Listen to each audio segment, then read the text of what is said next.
so I don't know what's going on with it. It says it's recording, too. It says it's streaming.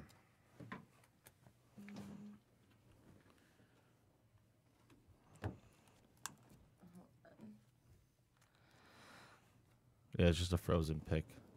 It's just a frozen. Oh, there it goes. It's Oh, going. yeah, it worked. It Yeah. just said successful. It's going. All right. All right. And I'm going to go ahead and start your intro. Let's do it.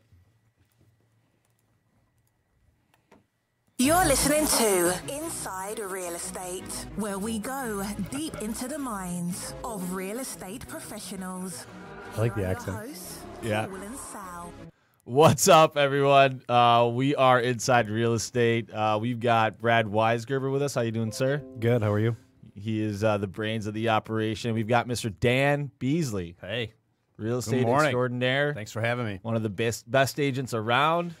Really love working with you. You're a good-looking man. The bees. The bees. He's really piling it on, isn't he? Yeah, Salvatore, how are you today? I'm good. Yeah? I'm good. I needed my coffee. Yeah, you were really in need of your coffee. I know. today. Yeah, you were not happy without I'm your dependent. coffee. Yeah, so today we're going to talk a little bit about, the trials and tribulations of buying and selling. Everybody's kind of in a weird conundrum, like how do I sell and buy and all that. So we'll get through that.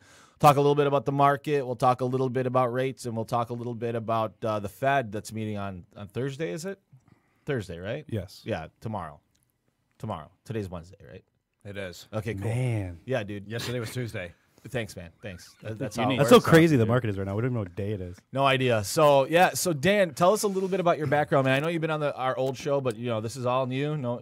Good stuff. Well, hey, Inside listen. real estate. Let's go. Before we get into that, I just want to congratulate you and Sal and the whole team over at Omega. Thanks, man. It's awesome. I mean, whenever you can start a new operation like this and a new venture, I have complete confidence. You guys haven't missed a beat. We closed our first deal last week. Yeah. What have you guys been? A couple weeks. Yeah. So anyway, I'm getting the cue here. You're talking to the front of the mic. Get a little Yeah. closer. All right. Yeah. All right. There you go. Okay. See. All right. So We I- appreciate we'll that, figure it man. out. Yeah. No. I do a lot of talking, but not into a mic. Yeah. But anyway, we'll get it figured out. So here's a story. I've been in this business a long time. Long time. Long time. Don't age yourself, though, man. licensed. I'm probably licensed longer than Sal's been alive. 100%. Sal's Okay. only 14 years old. That's right. And Man. so I've seen every kind of market there is. I've seen the ups and the downs. 18% interest rates, which neither of you have seen. No, I've seen Only I've on a seen credit card. Uh, The only way to sell deals was with land contracts. But anyway, let's not go into that. Land contract. Yeah, I remember that. That was it. Well, I mean, I was born in the 80s, bro. So I was. This was before that. man. That tells you. That gives you some background on me. I mean, we typically, I can't say how many millions of dollars I've sold, but I'm not going to get into a commercial on myself. Yeah. It's just the bottom line is this market that we're in today. Unique. I haven't seen anything like it. No, I mean, it's this has different. got to be the hottest sellers market I have ever seen. Hands down. And so let me ask you guys a question. What do you think is the number one issue in today's real estate market? What's the number one thing the most difficult thing to do? To find a house to buy. Find a house, right? We talked Yeah. about it last week, too. There's just no houses out there. The inventory levels are about 35% lower this year than they were last year. And last year was bad, Last year was tough, man. right? Last year Yeah. was tough. The inventories are so low that you literally put a house on the market as a listing agent, and I mean it's gone within hours. Yeah. You don't have an issue. Yeah. There's no issue selling the houses. So where does that put a buyer? I mean, So how do what you? does that do? Right, I'm selling my house, right, Dan? Right. And I want to buy, but I can't buy unless I sell. But if I put my house on the market, it sells fast, and then I can't find a house as quickly. How do I navigate that, man? That's the hard thing, right? That is absolutely And that causes perpetuates the problem, right? Because does. if I can't sell to buy, or if I can't buy, I don't want to sell. Less houses are on the market, so it's just causing a bigger issue, right? Well, it does perpetuate the problem. It's obviously something that we have to talk about right from the beginning. Everybody, am I going to sell my house? Am I going to sell my house? How fast is it going to sell? I mean, that is obviously, we just said it's not the problem. Finding the next one is the issue. So one of the things that we do is that we look at we have to take a look at the entire picture of this particular person. I mean, can they afford a double move? Right. Is there friends and family that they could possibly move into for a short period of time? Yeah. You have to know exactly what's going on with them, because if they can't do it, then they have no choice. They have to sell first. Okay? Yeah. I'm sorry, they have to buy first, because they have to know where they're going before they can sell. So in that situation, like the one we closed last week, she was freaked out. She didn't know where she was going to go. She needed to sell a condo that was multiple. It was a townhouse style condo. She needed everything on the first floor, so her needs were very specific. So we went out and we found that unit. Fortunately, she was able to qualify. We were able to get a qualification letter from you that gave her the ability to make that offer. We found the unit. We pushed the closing out 6 weeks from the date of the purchase agreement. Right. Then we put her house on the market. The very next day, we had 15 offers on it. Yeah, I remember that. Yeah. One day. We had 15 offers. I held the house open. I've never had a more busy open house in my entire career. I mean, it was a madhouse. We had 15 offers, sold the house, over asking, waiving appraisal, everything, the whole 9 yards. And then we were able to have her house closing 2 weeks before the one she was buying. So that gave her the funds to be able to buy, close. Actually, we ended up doing a simultaneous closing on the same day. Everything worked out, but that has to all be, those logistics have to be navigated right from the beginning. That has to be a solid plan. And buyers and sellers both have to be aware of it. But then there's the flip side. There's, what are you going to do if when you're going out and buying, how can you secure an offer? I mean, that's... Yeah, because no offers are getting approved right now contingent. Right? Nobody wants a contingent. Like, if I'm selling a house, there's no way. I've got 15 offers, like you said. I'm not going to sell my house if that deal is contingent on you. What if you don't sell your house, right? And there's like 5 other, either a cash offer, non-contingencies. Yeah, I mean, I think the only thing that that particular buyer has going for them is obviously that their house will probably sell quickly. But if you're up against someone who doesn't need to sell, it's, Right. But as a listing agent, I'm not looking at a contingent offer. Why would I look at a contingent offer on one of my listings unless the house has been on the market for maybe 30 or 60 days? Right. And if it's the only offer. And it's the only offer, Right. And then, as a listing agent, I'm going to go out and I'm going to look at the house that they're trying to sell. Mm-hmm. I mean, I look at it when somebody doesn't have their house in the market, that they're not really that motivated to buy. That's how I see it as a listing agent, because if they're real serious, they're going to get their house sold because they need the money. Well, I think, another thing too, if you just thinking aloud, is it's funny that, most first-time home buyers are all of them are not contingent upon selling, right? That's right. That's where that inventory, where you're looking between 100 and probably 300,000 for the first-time buyers, right? That's who all these people moving from their other home are up against. Yep. Right? It's insane. That 100 to 300 market, I mean, it's just out of control. And it could be the strongest buyer who needs to sell their home, minus the fact that they can't go non-contingent. Right. Up against a guy putting 3% down conventional or FHA even, right? And But there's no contingency, right? So, Look, I think, guys, and I think the audience needs to understand this, and I think you get this, Dan, is it's more imperative today than ever to have the right team around you, right? Absolutely. You've got to have an agent that knows what they're doing, 100%, because you've got to navigate a pretty complicated market right now. And you need a loan officer that knows how to navigate all this stuff too, and everybody has to work together. It's like it's more of a team effort than it's ever been, in my opinion. Where before, the real estate agent and the loan officer, everybody could have been in their own silos, and it didn't matter, right? As much. Like everybody could just do their own thing, and they didn't have to communicate as much. But in today's market, the level of communication that's required to get a deal done between all parties involved, client, you, listing agent, buyer's agent, everybody, all that has to come together correctly. And if you don't have the right team around you of professionals that know how to navigate that, you could get stuck in a really awkward or bad position, right? So I was actually thinking about that. You've been thinking? I was thinking, Good. yeah. I like that. I like when you think. Yeah, it doesn't happen often. I know. So like to your point, there's a lot more deals right now where you got to sell to buy. There's a lot of moving parts where the timing and communication are key. How does the lender come into play on that? And are you seeing more pressure from agents to use certain lenders or not use certain lenders because of the reputation of being able to get those deals done in a timely fashion? Hey, man, I'll tell you what. That's a great question, and this is it's a lot of things go into play when it comes to making the offer. Okay, so you get a customer that comes to you, and they go through your pre-approval process. In my opinion, if there's a way that you can approve them, where it's an unconditional approval, okay? Right. Because if they can go in unconditionally, and then they've got some resources to back up a lower appraisal possibly, that gives them the opportunity to go in with what I consider it's not necessarily a cash offer. We've talked about this. Yeah, we did it.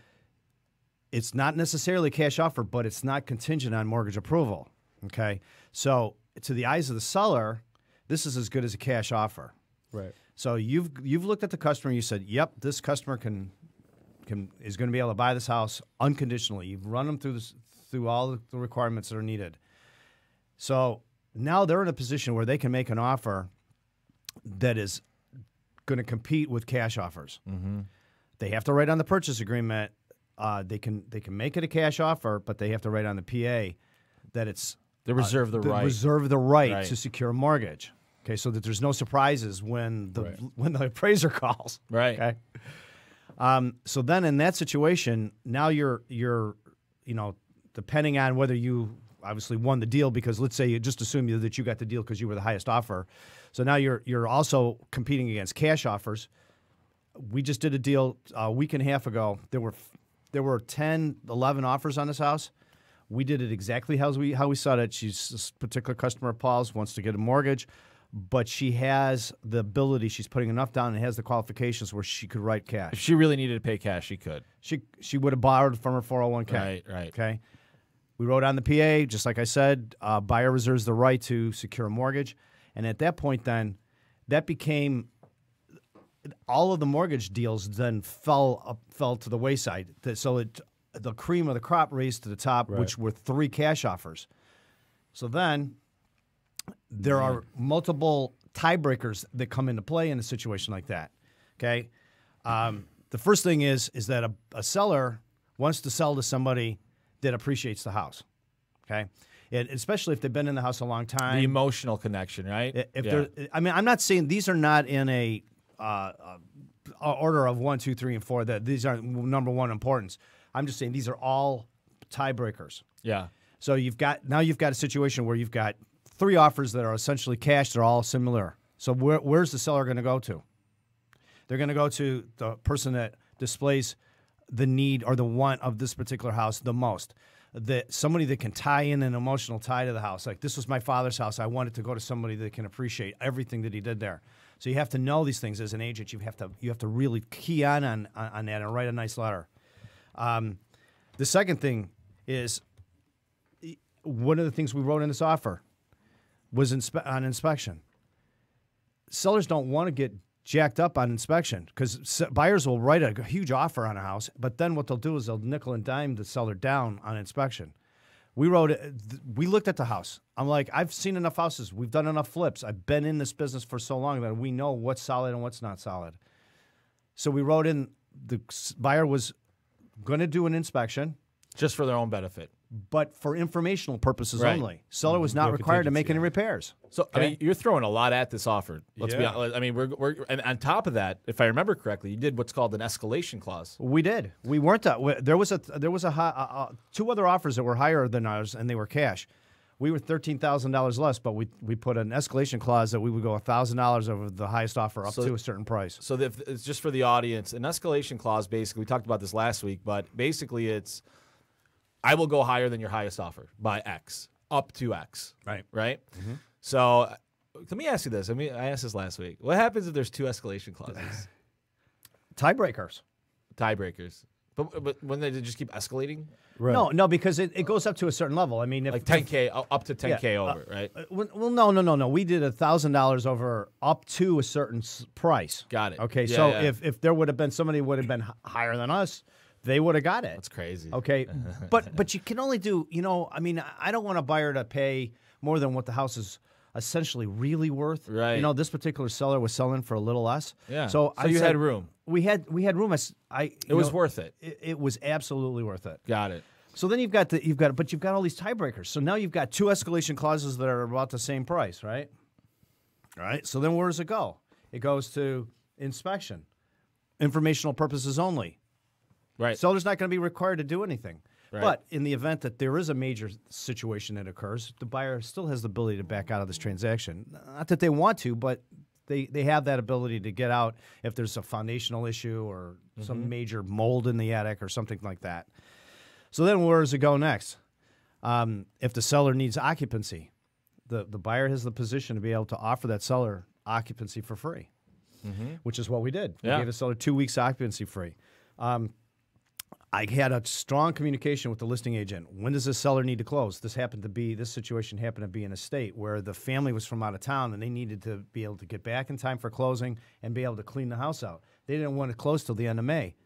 The other 2 cash offers wanted to close in the middle of May, and they wanted immediate occupancy. They didn't ask the questions. They just did. Yeah, they missed the boat on that. They missed the boat. I said, okay, we're going to close Memorial Weekend, Friday of Memorial Weekend, and we're going to give you 14 days free. This is exactly what the seller was looking for. Yeah, that's a lot. I mean, that's a lot of like. So I mean, look, man, that's what it takes. Think it about comes what down to like we talked about about. it. You got to have a good agent that's going to be aggressive and work on your behalf. Right? Like, don't go into it by yourself thinking you're going to do it, because little things like that, with the experience that you have, it's gonna make or break. Especially for a millennial out there, you're just talking about how the cash offers are rising to the top. Well, if you're a millennial, chances are you're not in a position to be cash. So you want to hire someone. But you can that has if you're qualified. Right. You can go in appearing to be a Like a cash offer pseudo-cash to offer. compete Right. with Yeah. a cash offer. You can do it. You can make But it that happen. comes down again to having someone like you that has the experience and the know how to do Dude, things like that. it's a chess match out there. It It is. really is.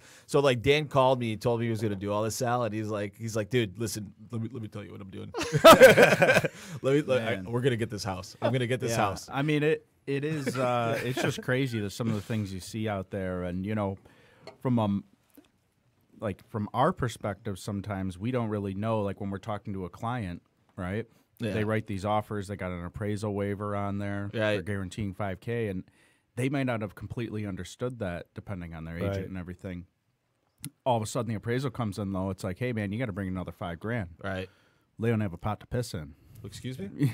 And it's like, dude, how are we going to close this? You got to get a gift, things like that. So I think it's definitely you got to get very creative, do a whole bunch of different things, but at the same time, I think it's the agent's duty to protect them, right? Like you said, make sure they're not overpaying, make sure they have the ability and understand that worst case, you're coming in at this.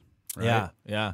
And Dan, I mean, look, Dan was very good about it, right? Dan is a very good agent, and I'm going to talk about you like you're not here, by the way, Dan. He's a very good agent, but when Dan called me on this deal, he's like, we're going to get this one, man. And like we knew it was going to be a multiple offer situation. He's telling me it's super competitive, but Dan had this supreme confidence because he knows how to navigate all that. And that is, just so the audience understands, you can't hire, and I'm going to say this in the nicest way possible, you can't hire Aunt Tilly, who does like 2 transactions a year as a part-time real estate agent, and like, no, dude, you need a professional right now. You need a beast. You need someone that's going to fight for you. You need someone that knows what they're doing. And that comes with experience and having someone that is very, and don't get me wrong, experience, one of the worst things I hate hearing is, I've been in the business 30, nobody gives a shit, right? Nobody cares how long you've been in the business. How good are you today, right? Hey, let me tell you.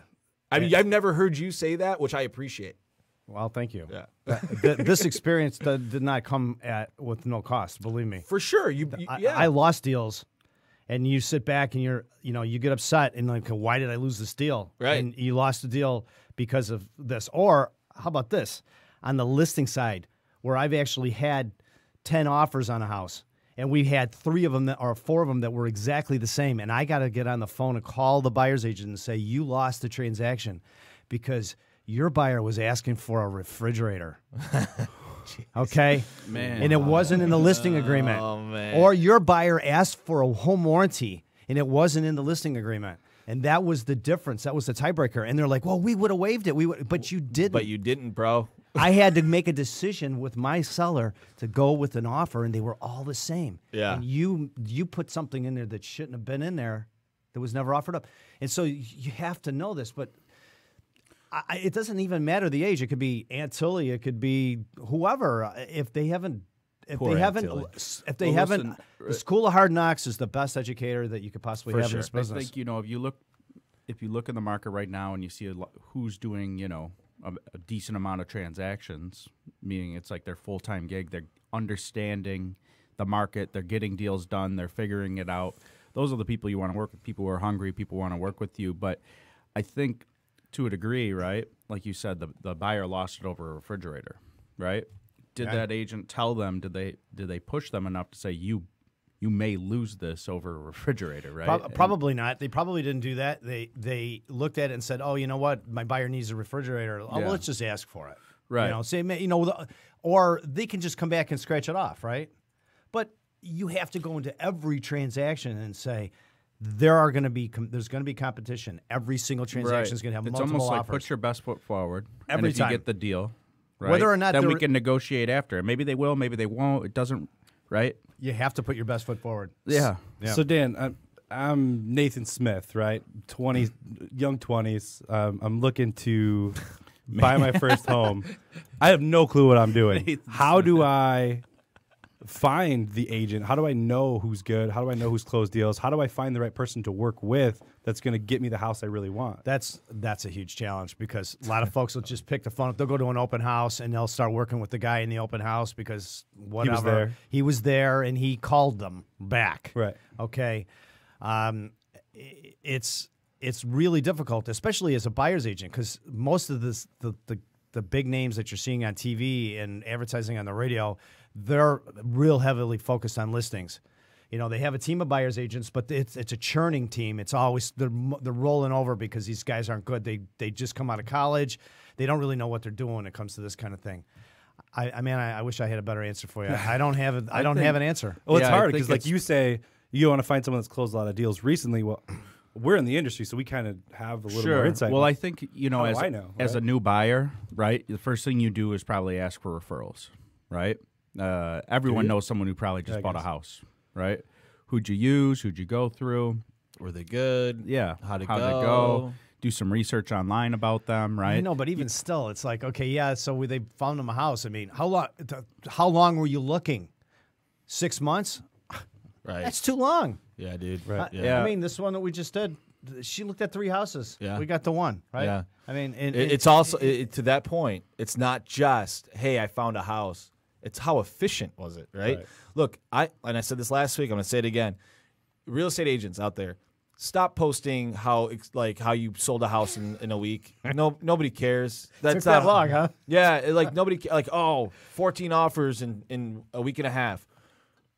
Awesome, man. That's everybody. Yeah, that's everybody. It's like they need to play right I want now, you to. I want you to I want to see found my buyer a house, because that's the hard part right now. Oh yeah. Selling a house is not the hard part.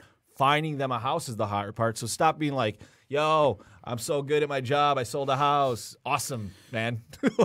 Yeah, it's. I mean, kind of off of a different subject, but just thinking about all these offers going in on a house.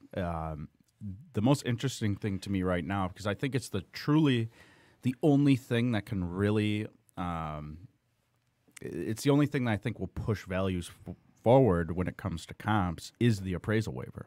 It's a double-edged sword, right? Chances are your appraisal is going to come in low. There's no comps, right? Recently. And it's going to come in low right on the button. Like if you go 10K appraisal waiver, i.e. me, I offered 15K over with a 10K appraisal waiver contingency, right? Came in 10K low. Came in 10K low. Well, granted, the appraiser sees that on the purchase contract, right? For sure. But you guys can say that. Listen, I meet every appraiser. And you do. I know. I do. I meet every single appraiser on both purchases and But you're listings. good. No, listen. I'm telling you this. You have to listen to what I'm saying when I meet these guys. I specifically have asked probably a dozen appraisers in the last 2 or 3 months, when you see an appraisal waiver on a purchase agreement, does it affect you in any way? I asked that because I want to know. Well, and every single one of them said, you know what? I don't even look at it. I don't care. I can't believe they're doing it, but I don't care. I value it based off of what I see. Well, I mean, it's something they said about that, because, I mean, it's easy. It's the easy way out to blame the appraiser, right?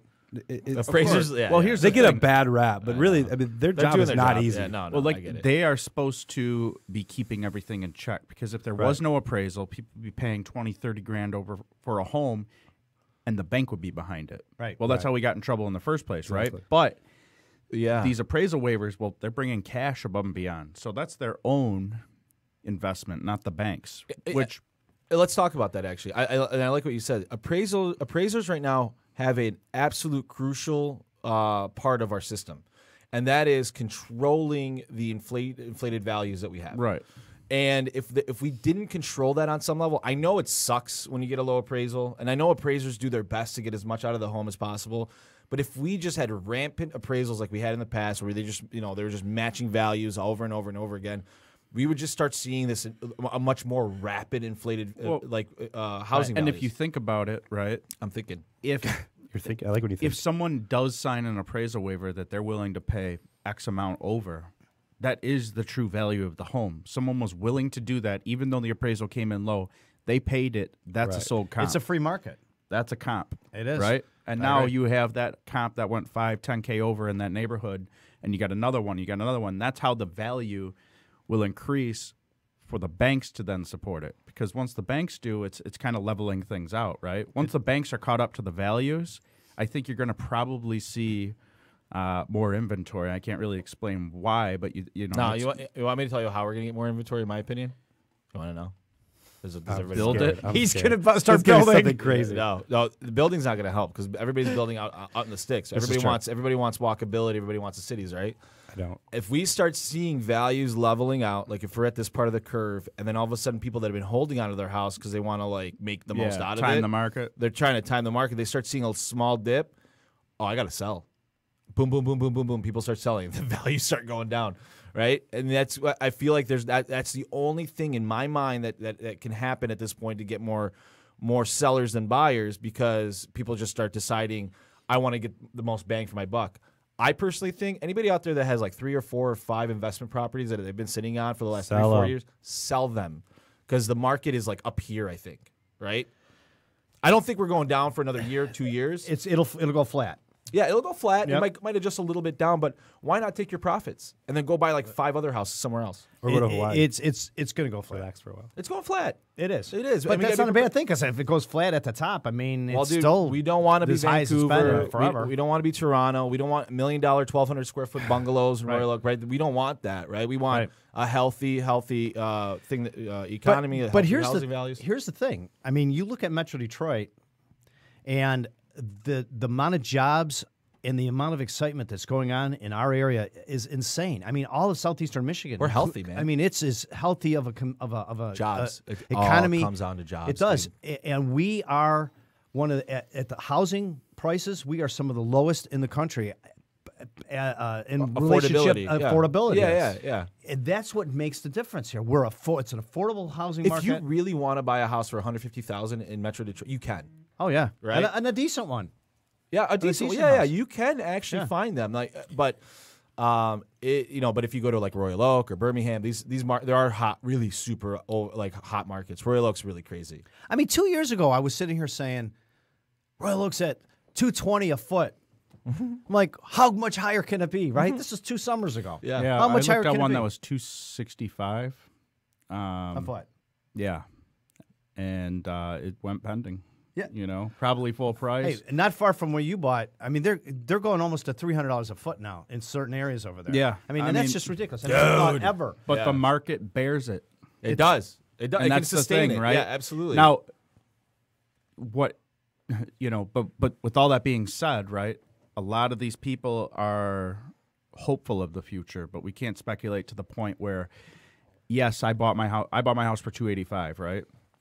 I got all these just everyone I think looks at their house values, right, after you buy one. I got anywhere from $300 to $380. I definitely know it's not worth $380, right? But yeah, I might have some immediate appreciation, but if in 2 or 3 years it starts to go down, right? Like all of this heating up and the balloon, and as it contracts, I mean, what's that going to do, right?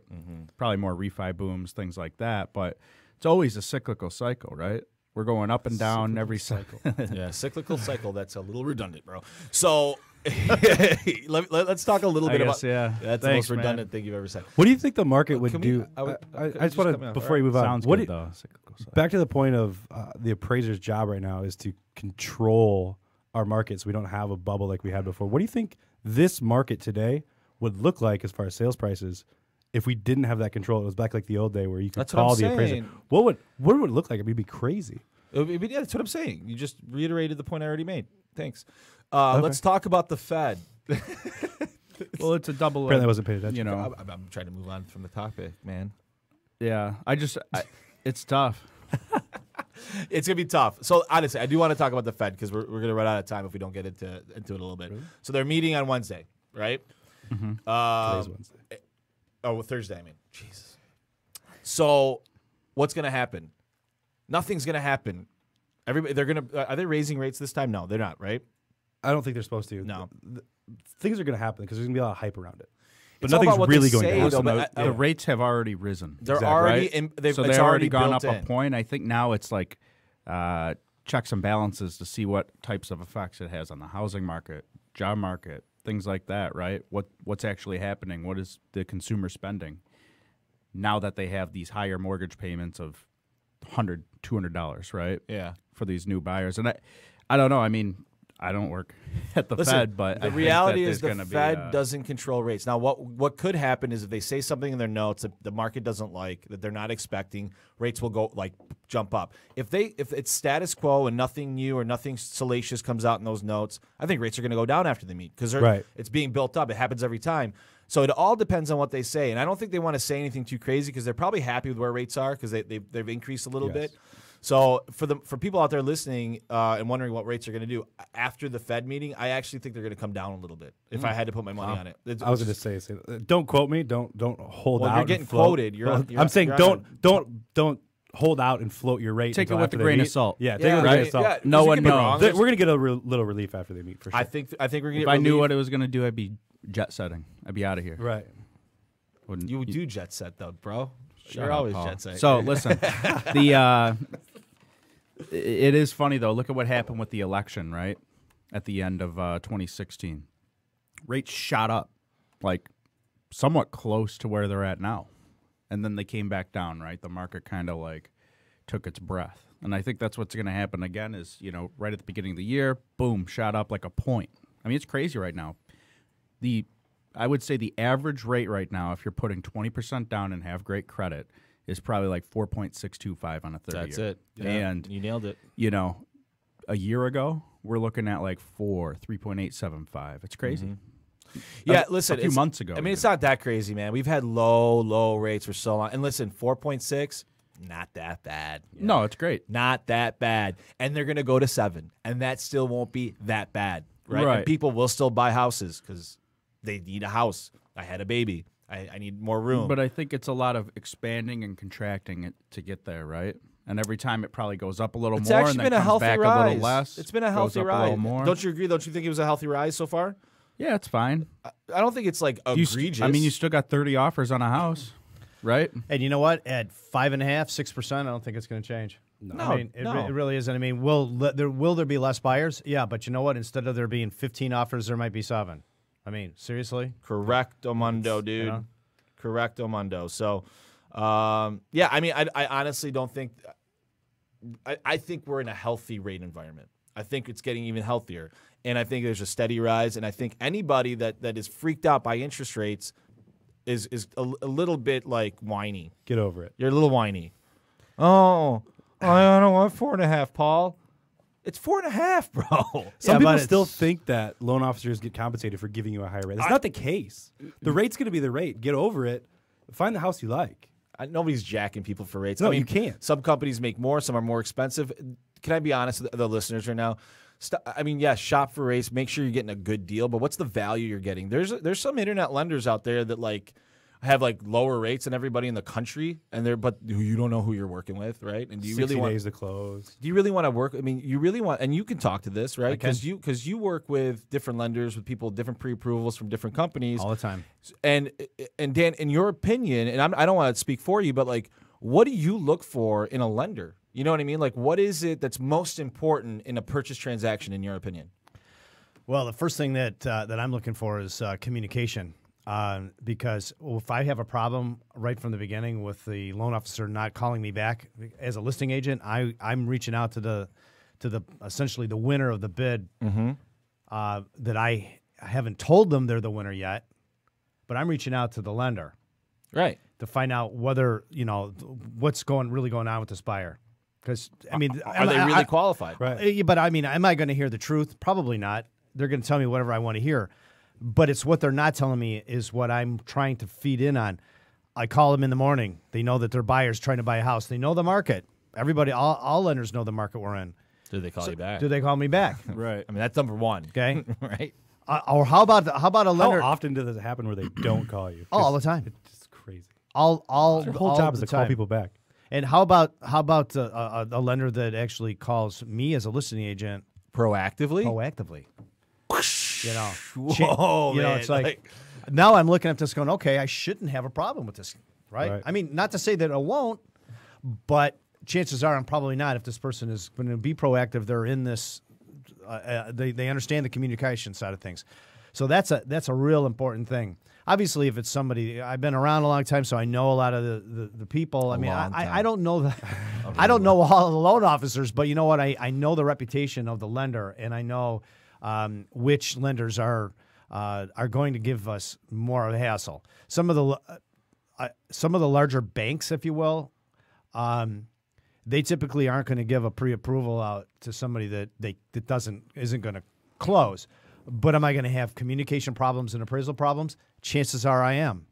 So that's something that has to be weighed in the whole thing, because it just is. So your first point is interesting to me, because I know from experience a lot of loan officers are scared to call, especially a listing agent, right? It's the other side of the transaction. They're scared.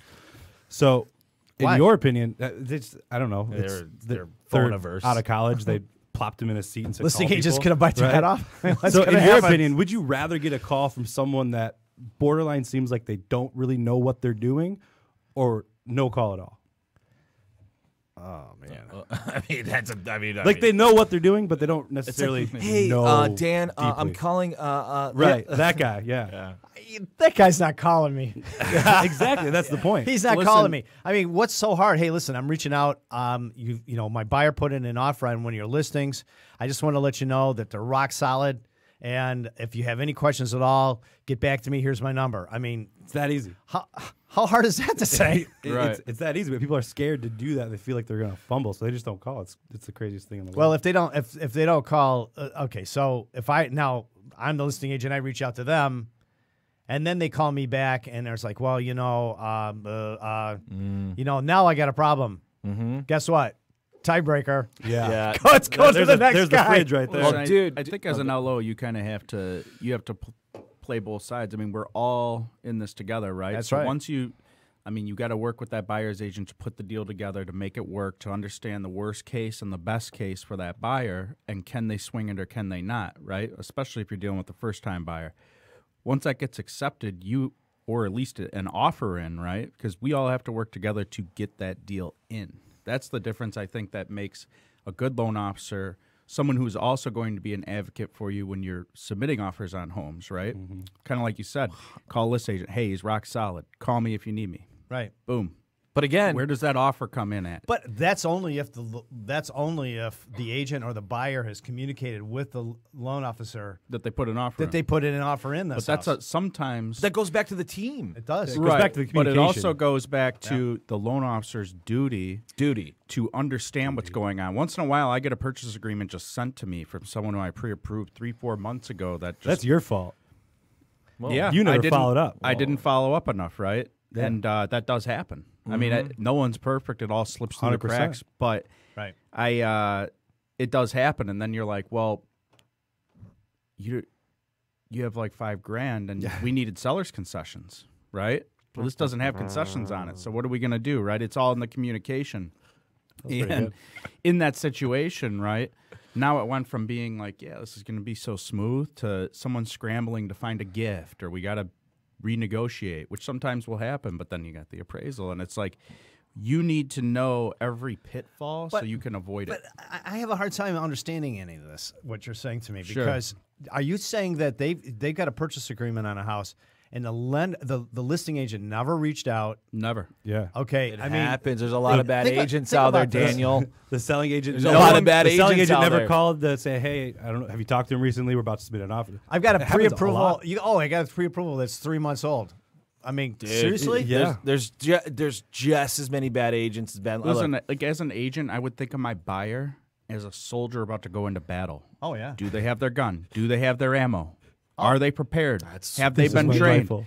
And sometimes, I mean, and we're like the hospital, right? And we get someone in, and it's like, oh man, they didn't have their ammo. Brother, they Just got so the shot. audience knows, that was a multi-layered analogy. Yes. Yeah, That was pretty but good. It's pretty tough, and that's what happens. And it's all of our duty to make sure. Stop saying duty. It's Well, it a is giggle every time. It's Sounds like poop. Duty. duty. It's our responsibility, Paul, to make sure that these people are going in prepared. Absolutely, and I agree. And yeah. that goes again to having the right team. I can't stress this enough. In our market, in any market, whenever you're having it's like you're going to battle. To your point, and you need to have a good army around you, good general. Like you've got to have the people around you that can make this magic happen. Yeah, magic. buying a house is a minefield. You just don't want to step on one. There's another know? analogy. Just stacking the analogy. I haven't heard that one yet. No. I mean, Well, it's not that dangerous. It's not that. I don't know of anybody that's died from this. Wow, don't say that. I mean, Not yet. Well, people, not yet. agents sometimes make it seem like it though. Yeah. But did you die?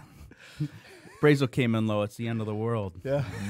All right, man. Are you alive? Did you breathe today? I think there's bigger But problems going Salvatore, I mean, kind of like, can we rebuttal? And no, that's the appraisal, dude. Salvatore. Yeah, sorry. Can Send we me the order a comps. second appraisal? Yeah. So yeah, no. Look, again, it is a tough market out there. I do believe our jobs market is really healthy. We're gonna get jobs report out Friday, I think. Yes. Yep. Today's Wednesday, remember? Yeah. Stop Today's saying Wednesday. that. I get it. Wednesday. So jobs report He's come at the out. golf course already in his head. Oh yeah, that's it. I'm done. I actually am golfing today. Man, It's gonna be nice out. I call Paul. We have to coordinate in the morning to make sure we don't look like bananas in pajamas. But I'm like, dude, Don't they are come you down wearing the a stairs suit together? today? No, man, I'm No, golfing. I'm golfing. All right. So that means that Sal knows how to dress now? Yes, we literally are like, are you wearing your suit? I'm wearing my suit. You're okay. What are you gonna wear? Like we literally have to like coordinate. Why?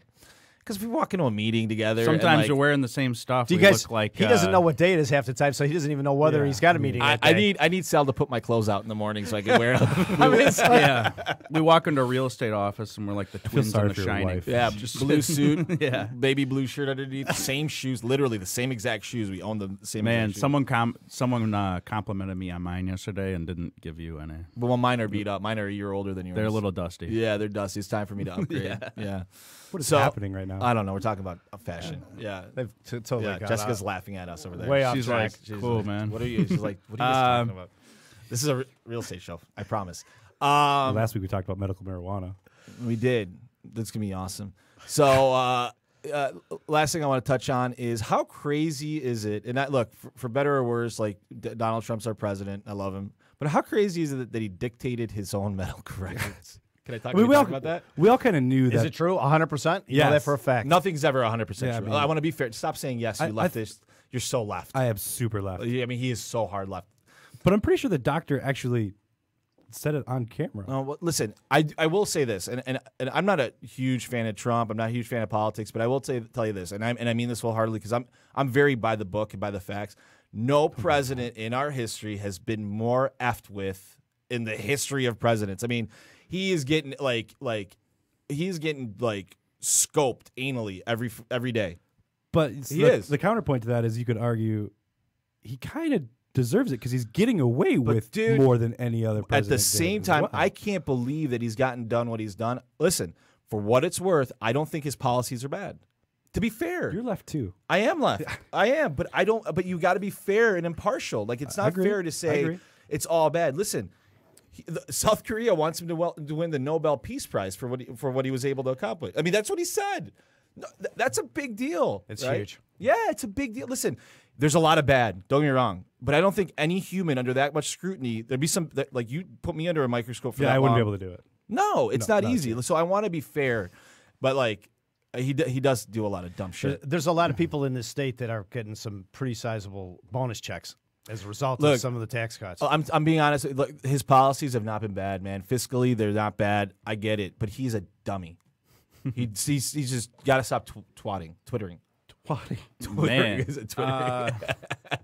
Is that what it is? Well, I don't think that's ever going to stop, but I wouldn't say he's a dummy. No, but he just does dumb. Figure this out. How did this country vote him in? If I don't he's think such a he's. dummy? I don't think I would he's say a, he's very case. transparent. I mean, he He's doesn't super really, transparent. you know. Yeah. I mean, he's I not don't like think- hiding.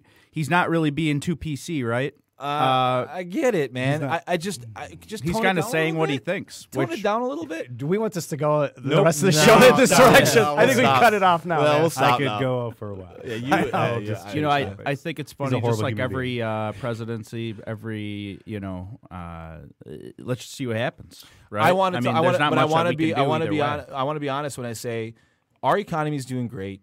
Like there's like good stuff happening, man. And like other than all the minutia and the soap opera stuff on the back end, our actual real lives are pretty good right now. I agree with that, but I hesitate to give him any credit for that because you just are. I'm so a horrible, left, right? Yes, I'm that super you left. can't- But also, Here's just, the one just thing you look have at to- what he does. Like his schedule came out. Like he does about 10 minutes worth of work. He doesn't before have to, noon. but he's But here's effective. The What big does he thing do? right now Everyone that does it I for think him, people so how kind of much credit do you forget give him? is that it's no longer like a U.S. economy. It's a world Yeah, it economy. is. There's a Yeah. lot that goes sure. into us doing well, us not doing well, and that's not a byproduct of Donald Trump, Obama. I mean, it's It's a course, free they've market. had their thoughts, but I mean, dude, It's a free market. if one person controlled everything, we would have already been nuked. It'd be over, right? I mean, You think so? yeah, dude. There's. Another war reference. Who's nuking us? I'm just saying. Okay. Or someone else would have been nuked, right? It's one of those things where there are so many people behind the decisions that are made every day that you can't attribute any, good things or bad things to one person. So you're saying that if someone else was president, that everything that just occurred would have all that stuff would have still happened? You know, that North Korea, I can't no, say North that. Korea, South Korea No, would have I can't say been that. on The the same details page? would have been different, right? But I do believe that Our economy still would have been good, but he Yes. did push through tax cuts that. listen, it's yeah, not- the details are there, right? I'm not saying that there's no difference or like that one person can't change the world, but I'm saying that the general scope of probably where things are going are due to a lot more factors than the guy right. sitting in the White House. All right, this is a real estate show, not politics. Yeah, we can get it. Yeah. So, guys, Yeah, it's like we're around another the great show campfire. is show number 2 of real estate, Inside Real Estate. Thank you so much for being on the Dan. man. How can people get a hold of you, buddy? Well, they can call me on my cell, 313-550-4862. Send me an email at dan@soldbyiq.com. Give that number one more time, just a little slower. 313-550-4862. Awesome. Is that better? Call Dan. He's a beast. He is one of the, no joke. He's one Bees of the the best. beast. Bees the Beastly. beast. Beastly. Man. So, Jessica, thank you. My pleasure. Yeah, you've been great. Thanks. Yeah. You guys have been entertaining. Thank you. Yeah. I mean, that's the point. All right, everyone. We are signing out. Love you. Peace. That's it. It goes by so fast.